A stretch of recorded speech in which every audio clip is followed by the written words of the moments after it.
Ce projet vise à susciter un éveil de conscience chez les jeunes burkinabés et africains, à rallumer cette flamme d'honneur, de courage et de responsabilité que Sankara et tant d'autres héros ont entretenu avant nous.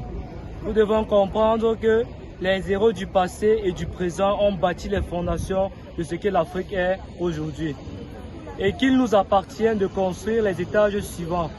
Nous devons refuser la passivité, nous devons agir comme, je le dis souvent, une action vaut mieux que l'inaction. Et Thomas Sankara lui-même l'a affirmé.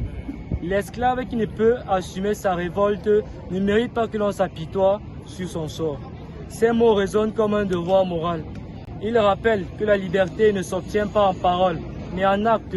De même, le grand Kwame Nkrumah, père du panafricanisme, nous a laissé cette vérité intemporelle. L'unité africaine n'est pas seulement un rêve, elle doit être une nécessité. Ces paroles sont une boussole. Elles guident chaque pas de mon engagement parce que je crois à une Afrique qui s'élève, une Afrique consciente de sa force, une Afrique qui se souvient de ses héros pour mieux enfanter de nouveau.